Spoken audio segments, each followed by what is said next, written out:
So welcome to Boomerbait with Mickey Beats. I'm here to tell you insightful information such as the Beatles were good and the Rolling Stones, while somewhat different, were also good. That's right, water is indeed wet, the Pope indeed shits in the woods, and the Rolling Stones have a talent for this music thing. Although to be fair, compared to the Beatles, at least there are theoretically some obscurish Stones albums deep in their catalogue that we could perhaps pry out from under a rock somewhere to examine, theoretically. But guess what? I'm not even going to do that. I'm going to tell you something you already know. And that is, while for a brief window we all pretended that Exile represented their high watermark as a band, and sure, Let It Bleed does have Gimme Shelter on it, the single greatest rock song ever recorded by anyone ever.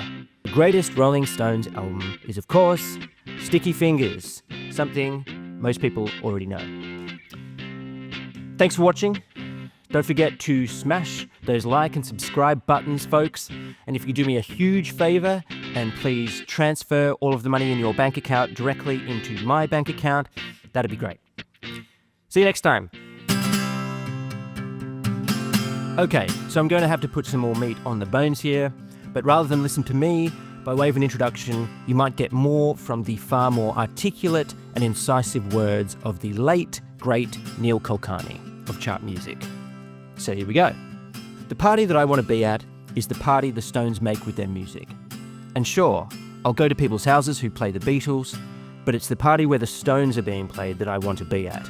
And it's Rolling Stones people who I end up loving and not just liking. The thing with the Stones is they are so canonical. I've heard plenty of people say that they don't like the Stones, like it earns them a medal in contrarianism. I think if you don't like the Stones, you don't like rock and roll, you don't like pop, and you don't like the darker turns the entire culture took, which you could say led indirectly to the Velvets and Bowie and the rest, just as much as they led to the kind of lame copyists like Primal Scream, who copped the licks and the looks, but missed the spirit. He goes on. I think the Stones started it all. The idea of pop and rock being transgressive forms. And key to that is Mick and Keith. But where the normal formulation is that Keith is the heart and Mick is the head of the band, I see that in total reverse. What keeps me captivated by the Stones is Mick's lyrics. The way he skewers his own class in a very Jerry Dammers way, by exaggerating middle-class cruelty and world-weariness. The way he avoids all the pitfalls that could be there of being a skinny white middle-class boy singing black music, but basically being unapologetic about who he is, about his own intelligence, about his own impotence as well as his horniness. For me, Keith is the surface of the Stones, the look, the thing that the likes of Primal Scream latch onto. Mick's lyrics are things that these bands can't do. They're unlike anyone else's, and their stance, they're kind of self-deprecatory but also capable of selfishness, that kind of open-hearted but vindictive, that hard-boiled but also hopeful, gritty and committed, but also superficial sense in their lyrics. That's who I have become. They have shaped me, this band. Between 68 and 72, I'm sorry to say, I am completely doctrinaire and ordinaire about this. They were the greatest rock and roll band in the world. I'm a total traditionalist on that. And some of the stuff on Sticky Fingers is my funeral music. There you have it, folks. The least controversial opinion ever. Sticky Fingers is the best Rolling Stones record. So why did I trick you with this ruse, pretending that there's a huge debate to be had on this? Well, that's because one cannot live on bread alone. My children need wine. If I'm going to grow this channel, I have to drop just a little bit of boomer bait to reel them in. For the most part, I want this channel to be about underappreciated records, and that's why, while I could speak endlessly about the Beatles, I'm at least going to try and not to. The world is not crying out for more Beatles content, sadly. The Rolling Stones, on the other hand? Sure, they are number 2 in the great pantheon of rock, but where's their 5 major motion pictures chronicling the lives of each member? Where is the AAA blockbuster podcast dissecting every aspect of their career? Maybe like the Beach Boys, their career is too long and storied, their albums too inconsistent, and their history too patchy and complicated. Maybe it's because they're still mostly alive, technically still an active force, and knowing a little bit about how ruthlessly Mick and Keith operate as businessmen, they perhaps have a little too much control over their legacy for the Stones to be properly and honestly examined as a cultural force just yet. And even if that's true, I think I previously nodded along with the popular consensus that said the Rolling Stones were just a singles band, a great singles band, but not serious albums era contenders. And yeah, I'd rather listen to their greatest hits for the millionth time rather than those of the Beatles, sure. But they did put out more near-perfect albums than, say, Jimi Hendrix, The Who, Pink Floyd, and maybe even Led Zeppelin. So maybe it's just people aren't talking enough about the Stones as an albums band. And the least I can do is try and turn that ship around. And this, Sticky Fingers, is their sexiest, most dangerous, sassiest, and straight-up most Stonesy long player, musically with their best, if not quite most iconic lineup, after the darkness possessed them, but before the rot set in, epitomising that most 70s-ish year of the 70s, 1971, before the drugs, the sleaze, and the 80s brand synergization made these once beautiful young men suddenly look very, very old. Sticky Fingers cannot be denied. It's the musical equivalent of someone thrusting their groin in your face. It's not exactly subtle. Everybody likes Exile on Main Street. Exile, Exile, Exile. I think it was around 2010 when everyone unanimously decided that Exile was really cool. There was this documentary wheeling out the Kings of Leon guy, Bono, Johnny Depp, and will.i.am to say stuff like, the Rolling Stones just have that Stonesy sound, and Keith's guitar and body is pure rock and roll. Thanks, will.i.am. We're all dying for you to tell us that Exile is good. And yeah, it's pretty good. Tumbling Dice, Loving Cup, Happy. These are all top-tier tunes, classic tunes. The rest of the album is great, but it's mostly loose jams, good time party vibe tracks. Most of the Stones records are a handful of very tightly produced bangers, plus a handful of blues jams. And as well as being a double album, this one probably has more bloat, even with that taken into consideration. So it got this rehabilitation, I think, because it has quite a story behind it, an effective news hook, tax exiles living in a former Nazi headquarters in the south of France, doing skag and lying around with acoustic guitars in the hot sun. It's pretty decadent, it's pretty sexy.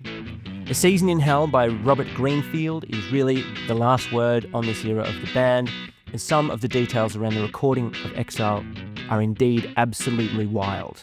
The main thing that sticks out to me is the sheer number of people connected to the band, and to the recording of Exile specifically, who ended up dying in horrible, desperate, druggy ways. It certainly does a lot for the not unreasonable theory that the Stones were cursed in some way, trying to outrun the devil that they seemingly first summoned from the depths of hell at Altamont. Considering the Stones are for the most part a singles band in the popular consciousness, it's telling that Exile doesn't have any big singles on it.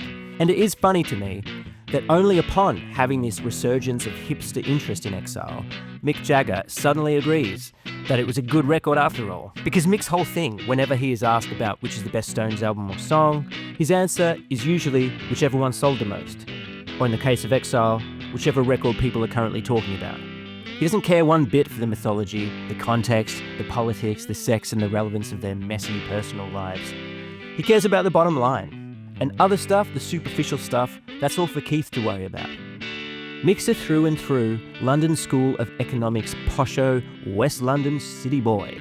And he makes no bones about the fact that he's in the rock and roll game purely to make that sweet money cash. That's why they are still putting out records long after anyone stopped caring. This is also why they recently announced that they were no longer playing Brown Sugar, among claims that it's politically incorrect. Total rubbish.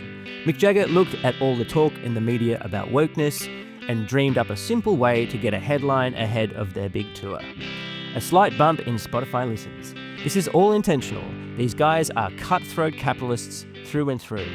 And fair enough. In fact, I have a little story about this. Despite being a fairly average drummer myself, through various associations that don't need explaining, within a particular group of musicians around Wimbledon, I occasionally get called upon to play drums for one-off shows, usually doing covers, weddings, weird cricket club events and stuff like that. So a couple of years ago, I was asked to sit in with this band for a one-off gig. I knew the bass player and the guitarist, but the lead singer and guitarist who wrote all the songs for this project was someone I didn't previously know. During sort of rehearsal room, small talk, banter, what do you do, where are you from, he explained how he was quite a successful filmmaker, directing lots of commercials and corporate stuff.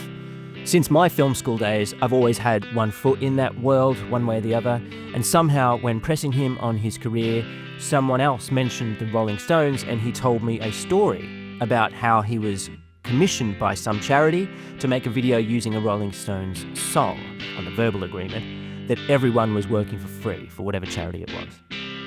He said how, as you might imagine, his only contact with the band was through several layers of bureaucracy, and they were generally really cagey and hard to pin down on any details. After he had delivered the video, eventually the Stones pulled out of the project, and many months later he found out they had used it anyway without paying him or asking him or contacting him in any way, and also no longer had anything to do with the charity as per terms of the original project. These are the kind of cutthroat businessmen they are.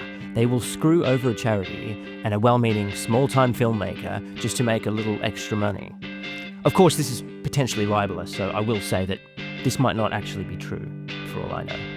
But nonetheless, sure, they eventually gave Richard Ashcroft the rights back to Bittersweet Symphony, but tellingly only after the music industry had effectively already collapsed and they had already extracted millions and millions from its success. After all, rich people don't get rich by accident, do they? A related thing I've often wondered is why the Rolling Stones haven't simply franchised themselves so they can send other people out to perform for them or as them while they just sit at home and collect the money. If you haven't heard of the Wiggles, they are children's entertainers who are among the biggest selling showbiz phenomena ever to come out of Australia. And they've done this exact thing.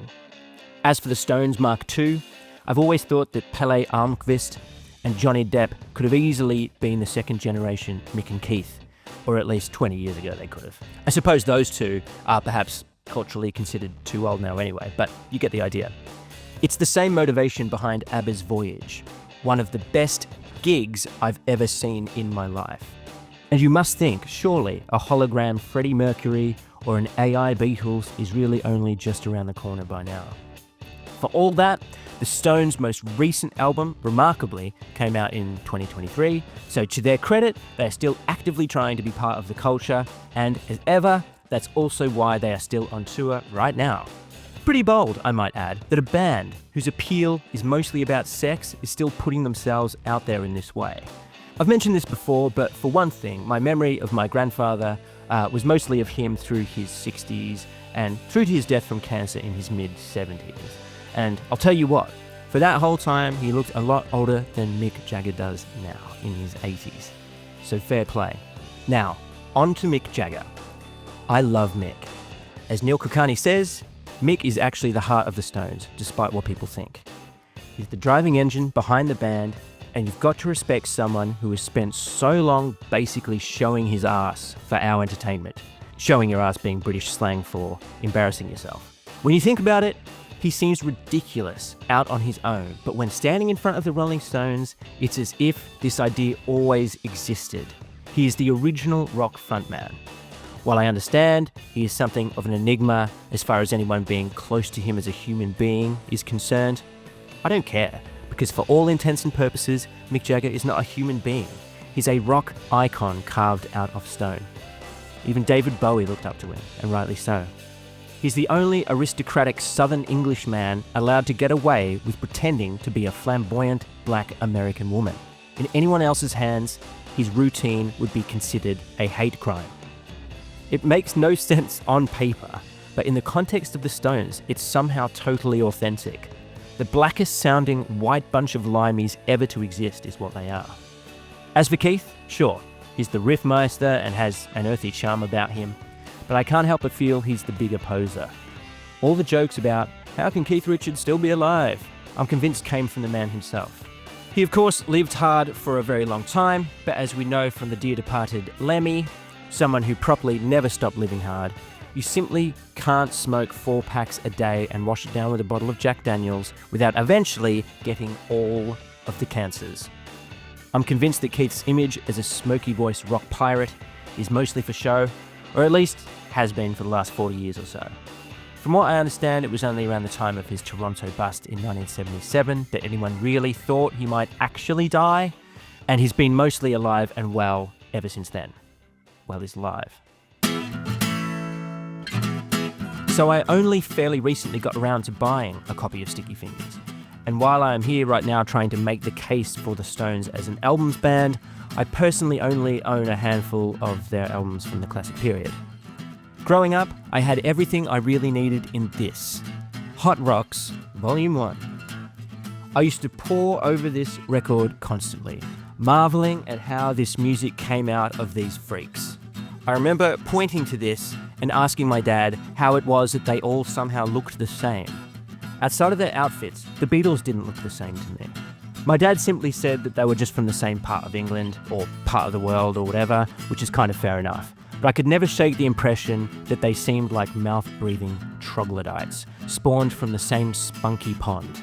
I thought they looked like post-war, malnourished urchins with bad teeth, gaunt faces, and translucent skin. The Beatles were at least cute. This is an iconic greatest hits package. The early stuff is raw and rough with echoey, eerie, pokey guitars and exotic touches. An incredible run of early period singles, 19th Nervous Breakdown, Under My Thumb, Paint It Black. I mean, think about Paint It Black at the end of Stanley Kubrick's Full Metal Jacket. It's just so dark and menacing, and yet also so pop. Then of course they get psychedelicized. And while I don't really rate Satanic Majesties, I do appreciate why some people do. They go on to murder Brian Jones, and then through that process become the Imperial Phase Rolling Stones as we most associate them with now. Everyone likes Jumping Jack Flash, everyone likes Street Fighting Man, everyone likes Sympathy for the Devil, everyone likes Honky Tonk Women, and then you've got Gimme Shelter. For my money, the single greatest rock recording of all time, and I will never be convinced otherwise. Now, I might have mentioned that I'm rather fond of this song. Back in the good old days when it came to choosing a Rolling Stones album to illegally download and burn onto a CD, I chose Let It Bleed on the strength of Gimme Shelter, and because I perhaps wrongly believe that the Brian Jones era was their best. And a lot of people do prefer Let It Bleed to Sticky Fingers, but in all honesty, its weaknesses are pretty glaring to me. Controversial opinion, but Let It Bleed really fails to deliver on the promise of the opening track. And Love in Vain, Country Honk, You Got the Silver are just acoustic blues filler. Let It Bleed, the song, is fairly nothingy. You can't always get what you want, and Midnight Rambler are of course iconic, but I think both are overplayed and overrated. And without the admittedly top-tier riff, Live With Me is pretty slight, leaving only Monkey Man, to my mind, that really is up to scratch.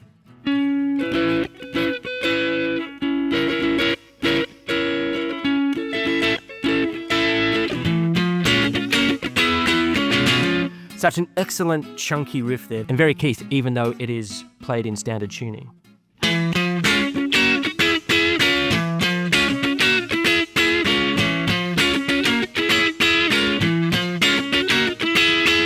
But to my actual point, Gimme Shelter, I just genuinely can't think of another song, another recording that comes anywhere near it. If you're unsure, just actively listen to it again. It's properly evil and completely embodies everything awesome, sexy, and scary about rock and roll as an art form. I could easily talk for an hour on this track alone, so I'll reel off some of my top-of-the-dome thoughts. For one, I've always thought that the delicate opening guitar part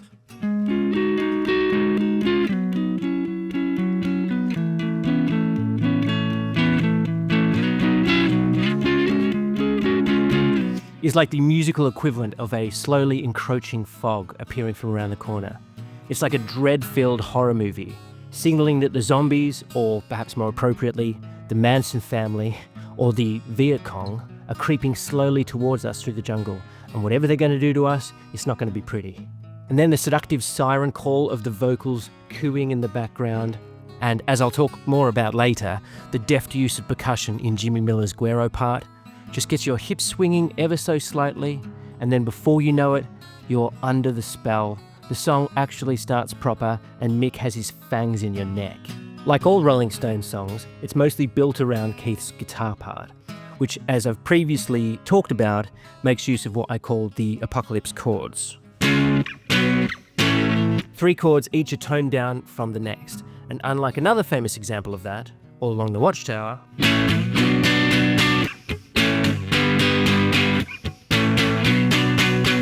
Gimme Shelter is in a major key as opposed to a minor key, which is a very Stonesy thing to do. Miraculously, and key to their whole vibe, is that the Stones are the darkest sounding band in the world that mostly avoids using minor chords at all. As I understand it, there are 3 main reasons for this. Firstly, when you use open tunings as much as Keith does, it's far more practical to tune your guitar to a major chord than a minor one. In many cases, actually making a minor chord quite difficult to play, or inconvenient at least. Secondly, their original pianist, Ian Stewart, who I believe doesn't play on Gimme Shelter, literally refused to play minor chords at all on account of being such a boogie-woogie purist. And thirdly, because blues as a genre is one that harmonically, for the most part, sits in between both major and minor keys and can include both minor and major thirds of the scale, which is the only difference between major and minor chords in the first place. This is why we have such a thing as a blue note in the scale, which is an added note that makes this suggestion musically. Sort of blurring the lines between the two, major and minor.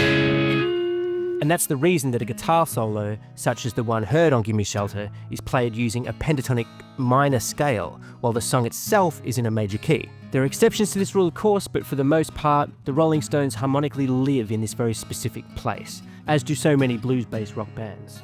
Also, in terms of parts, I mentioned the percussion, which really ties the whole thing together, but there is also, of course, Charlie's drum part, which is really just him at his very best. It's not hard rock playing, he's not trying to inject aggression into his performance. He's clearly a player who is simply very aware of the sound of his instrument as a whole, the dark thunder of his fills at the end of each 4-bar measure, the way the crack of his snare drum dissipates in the Olympic Studios analog reverb unit or chamber or whatever they had. Then finally, we have Merry Clayton's famous backing vocal part. If you haven't heard the vocals isolated, you have to stop this video now and go listen to that. The whole performance feels like the embodiment of all human suffering, as if all the injustice of the world is being channeled through this woman. And not in a political way, but in a deeply soulful way. Her voice cracks in several places, and at one point when she screams the word murder, she achieves this kind of superhuman overtone that is like an extremely high-pitched whistle, causing Jagger, presumably standing nearby in the studio, to go woo in astonishment and support. Disturbingly, Merry Clayton was heavily pregnant at the time and had been called out in the middle of the night to record her part by the Rolling Stones, only to suffer a miscarriage shortly afterwards.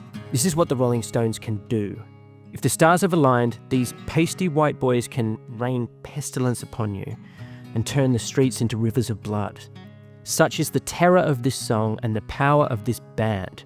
It makes me want to simultaneously dance and cry. Cry not because I'm sad or anything, but somehow just because it rocks so hard. It frightens me how much it rocks, and it frightens me how much I adore it. If this is the soundtrack to hell, then take me there now.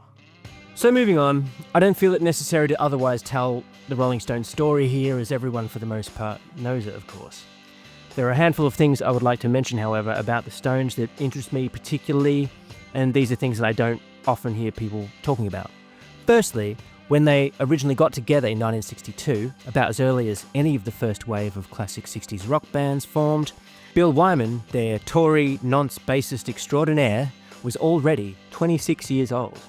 I often think about how the age exchange rate has changed over the years, and about a decade ago now, when I was 26 myself, I had more or less given up on a music career entirely. So in 1962, Bill Wyman must have seemed ancient to the rest of the band at the time. It doesn't actually matter, of course, but part of me finds that quite amusing, if nothing else.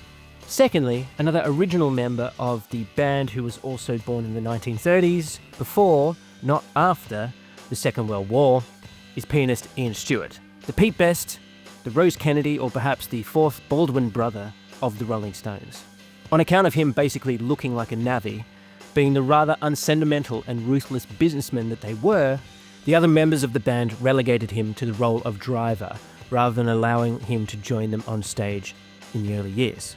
So while they let him play on their records, he was only allowed to do so if he also agreed to basically carry their stuff for them, which is a bit brutal, I think. And finally, and this is actually a proper observation of the Rolling Stones as a cultural phenomenon, they were able to cultivate this bad boy outsider image precisely because they were a bunch of Southern English posh boys, not in spite of it. On one hand, the Beatles, with the exception of John Lennon, were legitimately working-class northern lads. Chavvy misfits from a place completely outside of London's elite entertainment industry bubble, with a genuinely original sound and presentation. And sure, after they agreed to put on suits and behave themselves, they were accepted by the world at large and ultimately led gilded superstar lives. The Stones, on the other hand, were for the most part born into upper middle class privilege, each of them living on their own country estates throughout the 60s, like libertine dandy aristocrats, and had no trouble penetrating the upper echelons of the British establishment at the earliest opportunity, despite their outsider image. I remember this struck me particularly strongly on reading an account of Mick and Keith's brief imprisonment for drug-related offences in 1967. Not only did Mick get released after only a single night in Brixton prison, following a brief phone call to an influential friend in the media, but while there, he politely requested and received a half bottle of wine with his prison supper. And I'll tell you this for free, if I spent a single night in Brixton prison today, I would not be coming out again alive. And while I don't look half as pretty as Mick Jagger did in 1967, I think it's self-evident that I probably wouldn't do too well in prison. Also quite telling is that the Beatles became famous using only a handful of instruments, with the Rickenbacker guitars and Paul's thrifty Hofner violin bass, because until they became world famous, that's all they could ever afford. And even after that, out of habit, they kept a relatively modest arsenal, gear-wise. To this day, I can't even imagine how many top-tier instruments must have passed through the hands of the Rolling Stones over the years. And I don't think I've ever seen two photos of Keith holding the same guitar. In the 70s, both Paul and George, for the most part, stayed living in England to remain close to their roots, whereas the Rolling Stones, at the earliest opportunity, left the country to avoid paying tax, practically inventing the rock star tax exile stereotype. And as a final note, for those who don't know, class, rather than race, gender, sexuality, or any other form of identity, is the number one driving force behind British society, then and now. And what I'm trying to put across with all of this is that from day one, as middle-class Southern English lads, the Rolling Stones were basically born insiders, whereas their whole public image is the depiction of them as outsiders. And in the UK, the bad boy is very much a conservative archetype, from competitive drinking, having a cheeky fag, pinching a colleague's bum and making bawdy jokes at the work Christmas do, yet having the inherent charm to get away with it all. This is the world the Rolling Stones are from. Okay, so the lyrical themes on Sticky Fingers include, in this order, slavery, sadomasochism, rape, interracial sex, underage sex, cunnilingus, prostitution, drug use, lost innocence, lost love, overdosing, withdrawal, loneliness, and isolation. So in the whole, pretty dark across the board, but also relatively superficial. Mick is capable of much more depth as a lyric writer, but if Sticky Fingers is the Rolling Stones at their most stonesiest, then it's fair play that the lyrics are quite broadly sexy and dangerous, with not a whole lot of emphasis on storytelling, social critique, or an otherwise writerly aesthetic of any kind. This is music from the hips, not the heart, and certainly not the brain. Sure, the animal sexuality is there in the lyrics, but it's even more in the music, and simply oozing from the Stones themselves during this period. And I think that necessitates a discussion of the Anglo-American male sexual ideal that I would certainly not have understood as a child when I first came to know the Rolling Stones. Like most white Australians, I was brought up mostly on an American diet of popular culture, and even with my rock and roll obsession, I would look to Elvis Presley as the ideal of a good-looking man. In a word, Elvis is a Chad, a mega Chad. On television growing up, I had Pamela Anderson doing the Barbie thing, and David Hasselhoff as the Ken. So a good-looking American man in the culture, as I understood it, was, and largely still is, square-jawed and square-bodied. The British male sexual aesthetic is far more complex and threatening, taken to the extreme. I can't actually quite get how David Bowie even was considered such an object of intense sexual desire in his Ziggy and Plastic Soul phase. The guy simply looks unwell, at least in that period. He's mesmerising, sure, but the fact that so many women lusted after him, I mean, he did pack some serious heat trouser-wise, so there is that, means that I still have much to learn about female sexual desire.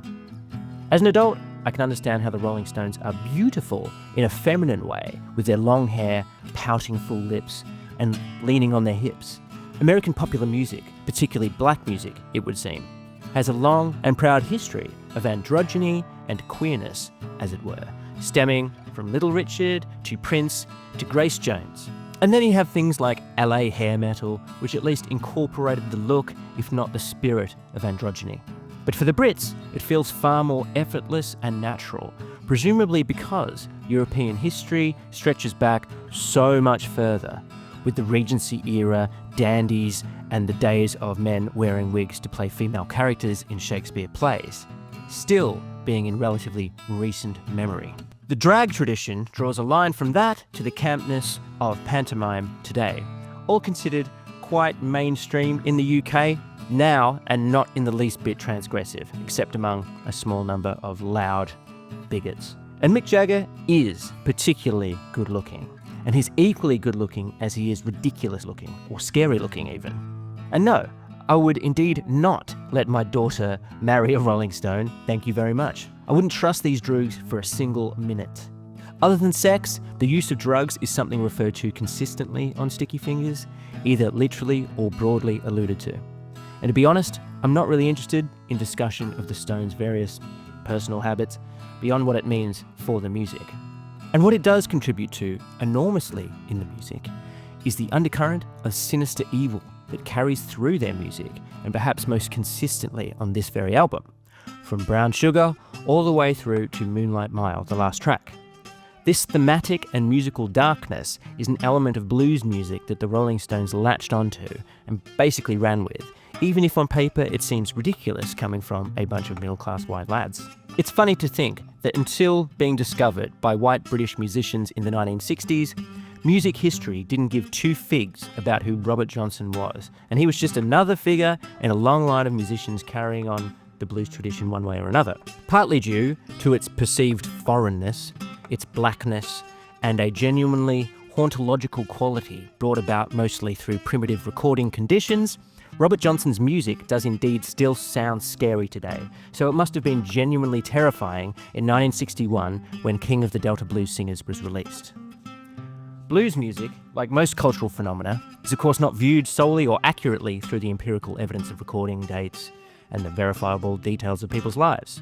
It's rediscovered and recycled through other distant cultures and mythologized, which is why Robert Johnson is the guy who sold his soul to the devil for musical success, while Leadbelly, an objectively more significant figure in the history of blues music, is far less remembered. But history does show that the British blues boom was onto something, and the Rolling Stones, to their credit, were in at the ground floor in the subsequent invention of rock. And on Sticky Fingers, as well as at least one fairly forgettable and over-egged attempt at Delta country blues, and a fairly unsuccessful attempt at a different form of black music, there are at least 6 moments on this record where the Rolling Stones genuinely succeed at summoning up a genuine eeriness, a bluesy ghost of the past that invokes a real evil. Led Zeppelin, with their hypnotic, heavy repetitiveness, were capable of this as well on tracks like When the Levee Breaks and In My Time of Dying.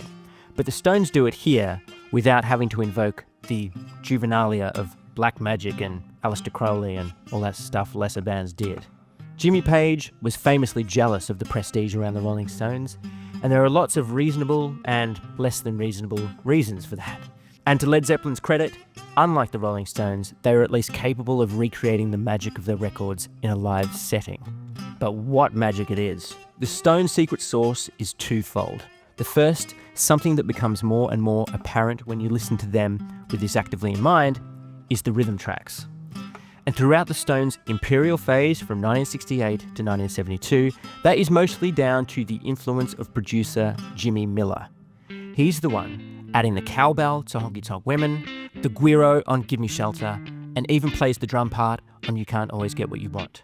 No shade on Charlie, of course, he's a genius, but it's Jimmy Miller's production and attention to detail, with the percussion parts particularly, that take the Stones from being good to being great. And again, this is something they have taken from the primal rhythms of black music, one way or the other.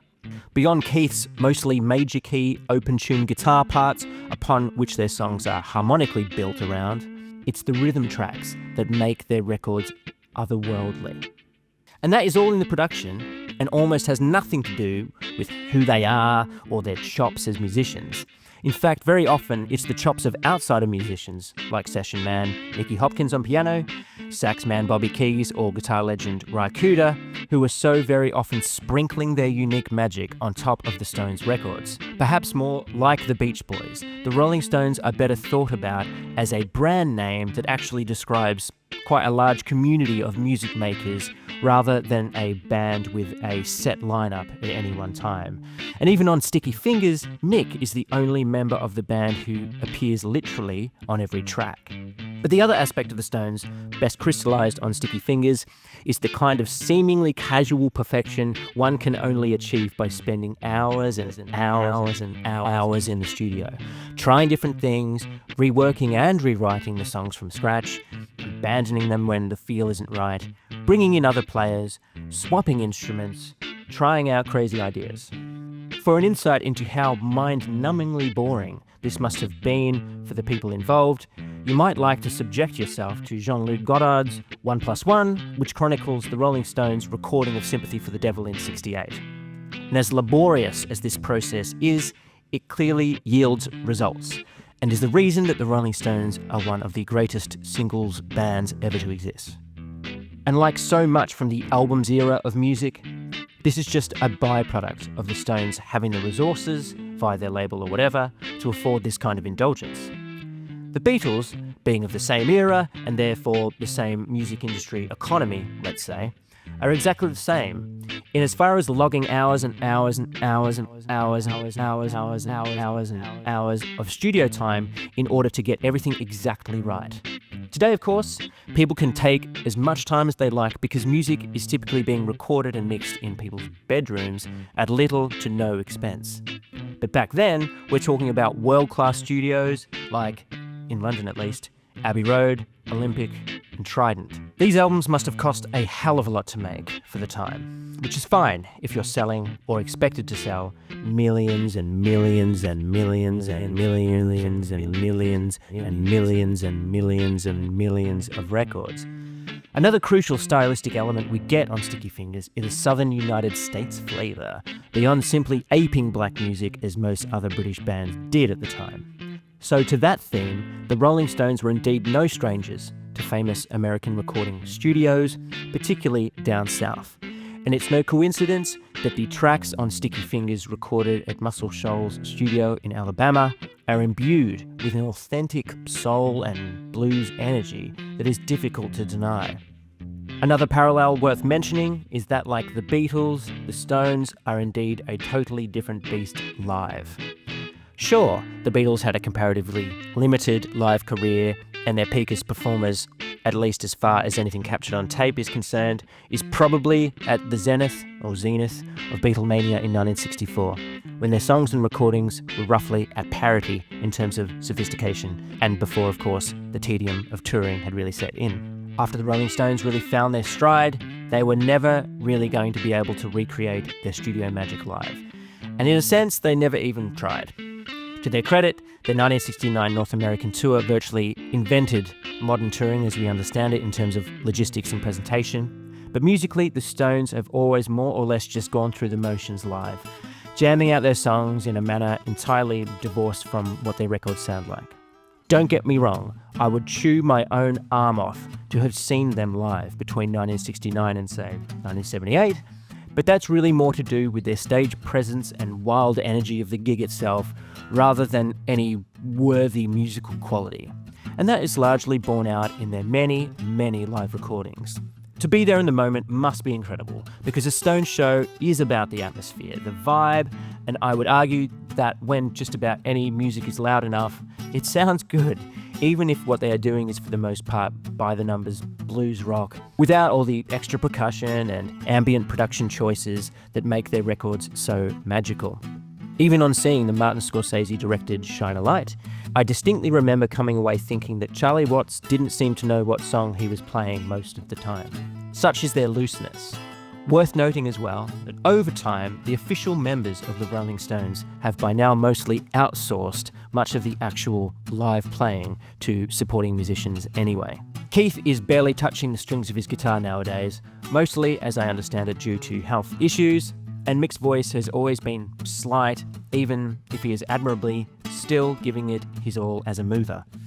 No shade, but I should think that if all the supporting musicians were stripped away, what the Stones themselves are actually putting over and have been doing for the last 40 years or so is really pretty feeble. Ronnie Wood, on the other hand, still more or less has the sauce, to be fair. And if I could click my fingers and actually have any musician's job in the world, it would be playing lead guitar in the Rolling Stones. Only Ronnie Wood's previous band, The Faces, a band who I adore, but in all fairness could be reasonably described as a poor man's Stones, would be as fun to actually be in.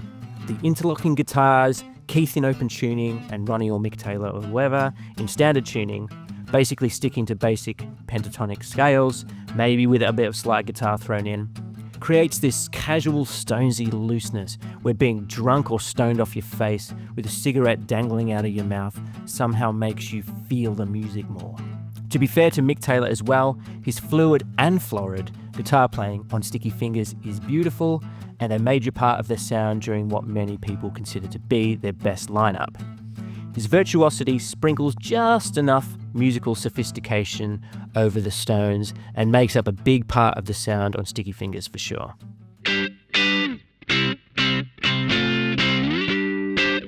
The ultimate riff. It's the one. Starting on the second beat of the bar, those 3 seconds you hear when you're at the show, at the festival, the wedding, the middle-class dinner party, where you think to yourself, well, I better go hit the dance floor then. See ya. I don't need to tell anyone how iconic it is.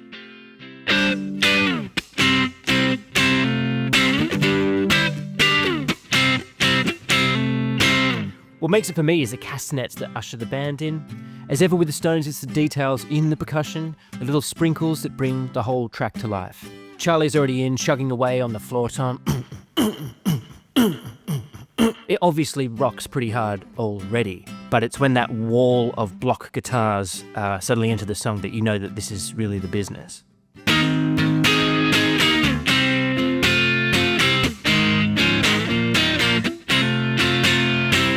Then Mick's vocal brings us into this US slavery era story. And yeah, they're pretty racy lyrics, sordid even, but none of this is meant to tell us any serious story or put forward any particular message or perspective.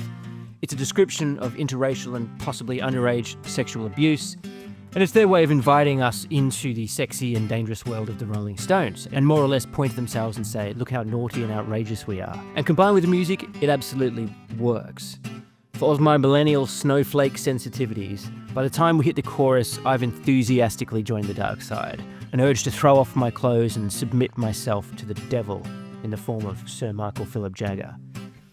And the way he goes, woo! At the end of the chorus and returning to those big blocky guitar parts. It's the Stones' way of throwing down the gauntlet, basically just saying, this is how you do it. At this point in the song, we've already heard more or less everything the song has got to offer, and yet I never want it to end. The yeah, yeah, yeah sing-along bit in the outro, while the dirty saxophone honks away in the background, is nothing more than a victory lap. This is Brown Sugar. It's just a perfect song, a perfect recording. No notes. I was surprised to learn that Mick Jagger plays this guitar part and Keith hardly features on Sway at all, at least not playing guitar. Again, in the sort of familiar open G tuning. But you certainly could have fooled me, which goes to show how much there is commonality among the Rolling Stones. They can't help but sound Stonesy, even without their arguably Stonesiest member. Sway has this loose, resigned lope about it, with Charlie's somewhat stuttery backbeat really leading the pack on this one, and some delicate electric piano from chord progression, Nicky Hopkins. Mick's really laying the drawl on quite thick with this one. Did you ever wake up to find a day that broke up your mind, destroyed your notion of circular time? It's just that demon life has got you in its sway. Loosely a song about addiction, like so many others on this record, and even without the band's resident waste man present, Mick Jagger at least had witnessed the realities of drug use and abuse during the period in order to speak with relative authority on the subject. Like Paul McCartney in the Beatles, as far as I know, Mick could be a party animal when required, but he's usually heading for the door before things get too messy. It's got a fairly unexpected, to my mind, string arrangement that gradually comes to dominate the track's outro, over which Mick Taylor takes his first, if relatively brief, opportunity to stretch out on a guitar solo. Also, the song fades out pretty quickly before anyone has a chance to get bored, which is a big plus. As we all know, the classic Wild Horses came about particularly through Keith Richards' association with Graham Parsons, formerly of the Byrds, briefly at least, and then the Flying Burrito Brothers, who released the first version of this song. And it's a great version too. To my mind, the Stones were never particularly great at doing ballads. I find Ruby Tuesday, for an example, to be almost embarrassingly po-faced and self-consciously baroque. Yesterday don't matter if it's gone. And controversial opinion alert, once again, Angie, dare I say it, just seems underwritten to me. Angel! Wild Horses, however, is where they, to their credit, get it exactly right. And they do it through the successful adoption of a Native American style in country music, or at least a style of music native to America, country music. Firstly, through the use of acoustic guitars, a world-weary tempo, and combining that with piano in a weirdly major key, southern fried but also somewhat ornate pub piano that you somehow hear a lot in British music of the 70s. Legendary producer Jim Dickinson played the piano on this track, again, of course, because Ian Stewart's refusal to play the minor chords that make Wild Horses one of the more harmonically sophisticated tracks on Sticky Fingers. Also of note is some lovely acoustic guitar playing, replete with harmonic flourishes throughout the song. Mick Taylor played an acoustic using Nashville tuning on this, which is, of course, a country technique of replacing the lower three strings on your guitar with three strings an octave higher than that, meaning that you play the guitar in the same way, but it kind of just fills out the top end and adds a lot of twinkle into the arrangement, like taking a 12-string guitar and removing all the normal strings. Other than that, there's really not a whole lot to say. It's Wild Horses, for God's sake. Yet another Keith-driven riff-bass classic in Can't You Hear Me Knocking, and unusually jammy for the Stones. The riff itself seems quite busked to me, and sort of nothingy considering that it's so iconic.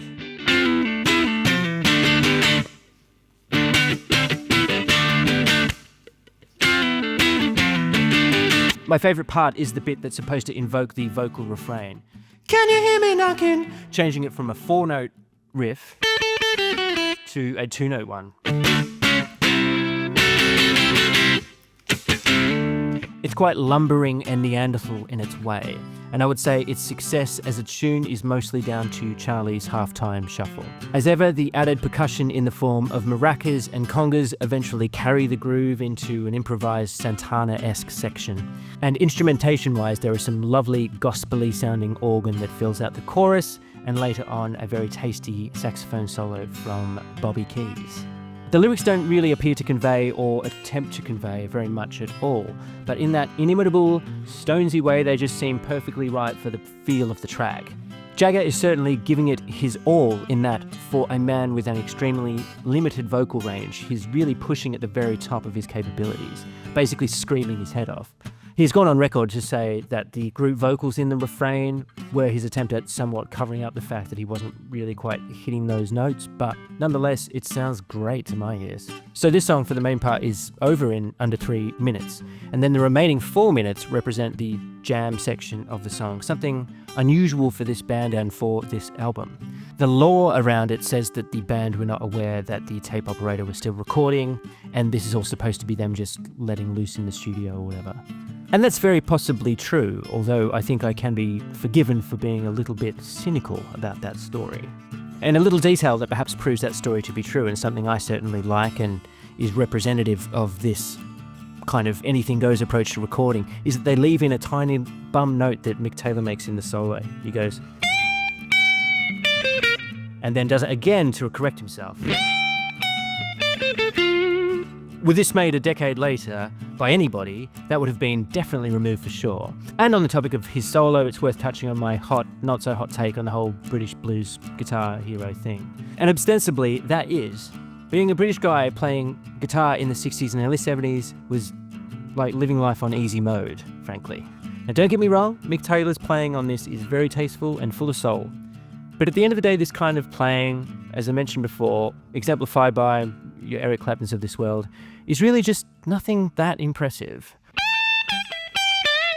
Ooh, I grew up in Surrey. Ooh, my dad's name is Blue on Wikipedia. You can't say anything nowadays. I guarantee you, at this moment, there's a dozen blokes like me, living on your block right now, wherever you live, who can play guitar just like this. It's really nothing that special.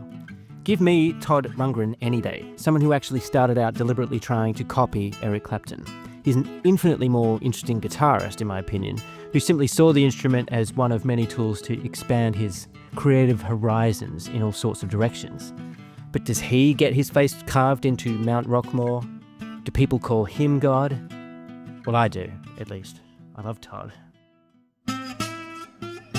Closing side one, we have You Gotta Move, which is, in my view, the first of the two weaker tracks on the record.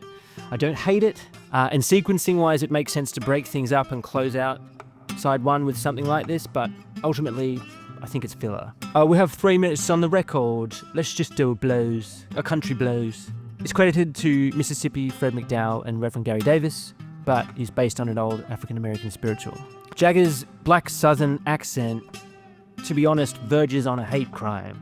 But outside of that, to be fair, in terms of authenticity, they somehow nail it in their uniquely, unlikely, unfair Stonesy way.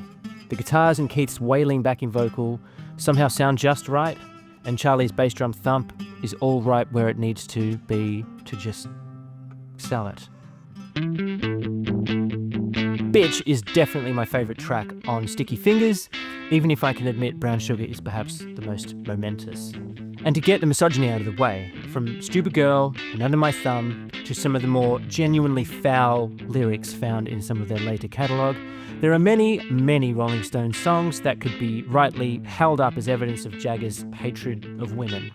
And bizarrely, Bitch isn't one of them. The lyrics, as it happens, are a fairly rote reeling off of his many moods. He's tired, he's hungry, he's drunk, but he ain't touched a drink all night. A pre-chorus and chorus of mostly gibberish lyrics follow that, but the one thing he is sure of is that love, well, it's a bitch, creating a simple but punchy hook to hang the song and, more importantly, the riff off of. And what a riff.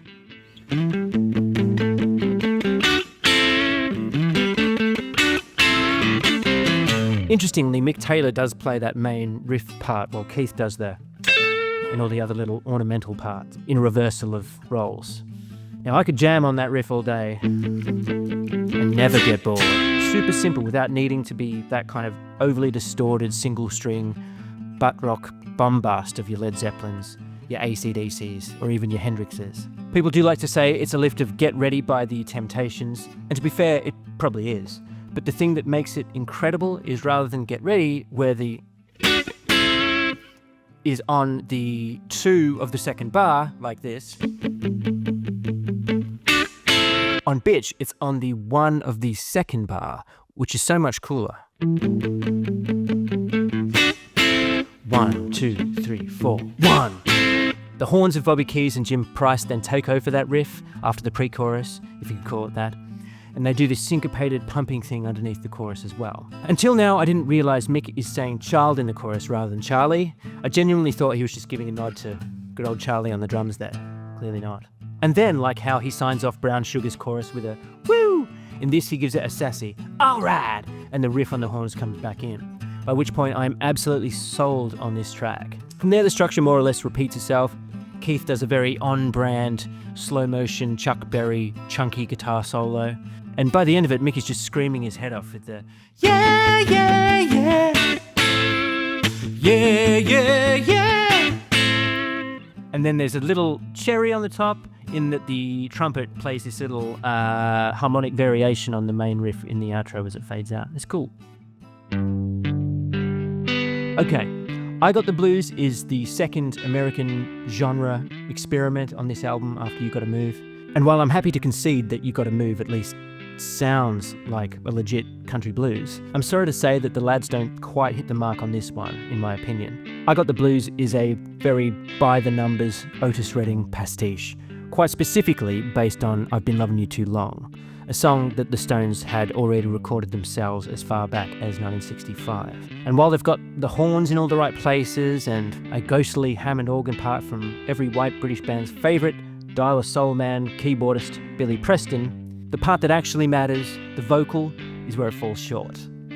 Otis Redding could sing a song just like this with such burning intensity, such sincere dedication, that you would be in tears by the end of it. And Mick, for all of his talents, is simply not that kind of a singer. I would have thought he would be self-aware enough not to really bother trying. I'd also like to add as well that I'm not one of those people who say Jagger can't sing, like what is also often said about Bob Dylan. But they are both examples of people who are indeed the very best at doing whatever it is that they do. Perhaps more like James Brown. Jagger is technically limited, but he can still do all sorts of things with his voice that I couldn't even dream of, nor could many others. It's just that he simply can't sing like Otis Redding. He's perhaps better thought of as a vocalist rather than a singer anyway. Perhaps I Got the Blues could be a great song with the right singer, but even then I'd struggle to find the lyrics believable in all honesty. So what are we going to call this song? Well, what's it about? It's about having the blues. We'll just call it I Got the Blues or something. So we're back on familiar territory with Sister Morphine, an ode to addiction, once again, co-written by Jagger and Richards with Mick's then-girlfriend Marianne Faithfull, and originally released by her as a solo single in 1969. The lyrics depict drug cravings brought on either following an overdose or by some other unspecified physical accident. The scream of the ambulance is sounding in my ears. Tell me, Sister Morphine, how long have I been lying here? What am I doing in this place? Why has the doctor have no face? Of all the tracks on Sticky Fingers, it certainly has the most of what I spoke about earlier as this evil, dark energy that the Stones do so well. From Ry Cooder's spooky slide guitar to Jack Nietzsche's ghostly piano, Sister Morphine is positively otherworldly. It's also another great example of Charlie's touch on the drums. Like John Bonham in Stairway to Heaven, he is patiently waiting for several minutes of mood or world building before entering the song with a dramatic fill. The simple yet measured pace of his drum part is also very menacing. This is clearly someone who, like Bonham, is aware of how his instrument sounds within the space it's being recorded and knows exactly how to hit the drums in a way that teases out the just absolute perfect sound out of them. It all comes back down again for the start of the second verse, and the song more or less repeats that structure into a jammy but short outro, where Ry gets to feel himself a bit on the slide. I love the sort of pinched or narrow frequency of the slide guitar on this track, like it's been recorded down some old telephone. Very Stonesy, and a sound on this track that I'm sure Keith, who is playing the acoustic part throughout the song, had no problem letting people think was him. And we get even more junky imagery in Dead Flowers, a musically, if not lyrically, upbeat and rollicking country number, a genre the Stones do far more convincingly than they do soul. Clearly a symptom of Graham Parsons' increasing influence on the band, which of course would be heard perhaps more on Exile on Main Street. In a sense, it's back to basics with just the core members of the group, including Ian Stewart, playing piano of course. The backing track is also played totally straight, while Mick's delivery is a little bit sideways, a little bit sarcastic, with his exaggerated southern drawl. The whole chorus with the "Take me down, little Susie, take me down. I know you think you're the queen of the underground." And then after that, the turnaround is the same country blues trick they pull on Sweet Virginia, and probably dozens of other Rolling Stones songs. It just feels so natural. And I won't forget to put roses on your grave. It's pure Stones, and that rare iconic moment in the live show where Keith sidles up to Mick at the microphone to sing the harmony part. It's nice to see contemporary footage of them performing it, where you can see a genuine warmth between them, basically before they went on to completely hate each other's guts. So that's nice. And then we go out with Moonlight Mile, a fitting and excellent closer for an excellent album. Another track that doesn't feature Keith Richards at all. Moonlight Mile is mostly a Jagger composition. He even plays the central acoustic guitar motif throughout the song, with a little help from Mick Taylor, who, of course, in classic Mick and Keith style, receives no writing credit. It's a somewhat beaten, glacial ballad, basically about Mick's experience of mid-tour exhaustion and loneliness, coming down perhaps from another high, while the next day's sunrise peeks through the blinds of your midtown hotel room, or in this case, possibly a train carriage. Its emotional depth speaks again to how underrated and capable Mick Jagger is out on his own.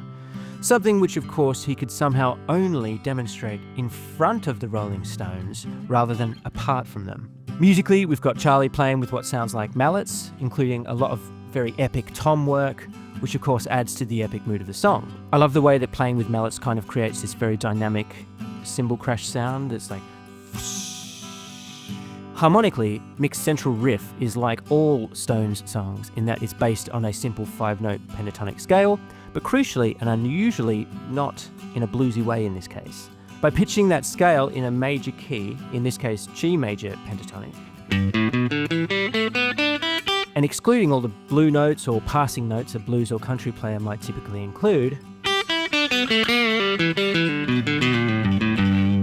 it instead has a contemplative oriental mood about it, something also reflected in Mick Taylor's distant-sounding guitar and the contributions of session man Jim Price on piano.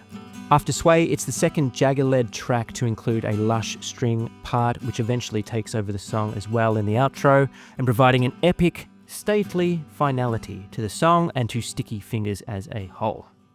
Beautiful stuff. So Sticky Fingers, while very, very good, is by no means a perfect album. While there are no absolute stinkers on it, I think it's fair to say a couple of the tracks are maybe slightly weaker than the others. And yet this bothers me less on Sticky Fingers than it does on your average Beatles album, for example. Because nowhere in the Stones' offer do they even pretend to aim for any kind of perfection. It's not in their DNA. Their musical rough and readiness and the casualness with which they approach American music styles in blues, soul and country are baked into their persona, and Sticky Fingers contains all facets of this Stonesiness, both the brilliant and the not quite so brilliant. Perfection is not a Stonesy characteristic. It's also telling that it was written and recorded over several years and across multiple continents, and despite this is perfectly coherent, such is their dedication to the craft of studio recording, whether it be through pulling in other musicians where necessary, or by spending a disproportionate amount of time getting it just right. Even here in the liner notes it says, "To the engineers, Glenn and Andy Johns, Chris Kempsey, Jimmy Johnson, and everyone else who had the patience to sit through this for 2 million hours." That just about says it all. On the topic of the cover, we of course have the infamous artwork designed by Andy Warhol, which originally included an actual zip, an ingenious idea that was dropped on subsequent pressings as it kept damaging other records stacked up against it. Fittingly, this was also the package design that debuted the immortal Tongue and Lips logo. Not only the most recognisable band logo ever conceived, but also the most recognisable t-shirt design ever, beating out Che Guevara and I Heart NY. This is fitting as the album after Sticky Fingers, Exile on Main Street, marked the end of the band's imperial phase. Not to say they haven't released an absolute ton of great music since then. My understanding is that after several years of feuding, in the mid-80s, Mick and Keith basically quietly decided that the Stones from then on would mostly just be a business partnership of sorts between the two of them, perhaps much like a married couple who long fell out of love but are happy to carry on maintaining the facade. And fair enough, the Rolling Stones owe us nothing. They have given us several decades of excellent entertainment, and to their credit, rather than doing what I would do and retire in my old age to my mansion and sleep every night on a pile of money, they are simply too addicted to the game, the hustle, the grift, whatever you want to call it. It makes perfect sense to me that they immediately replaced Charlie when he died.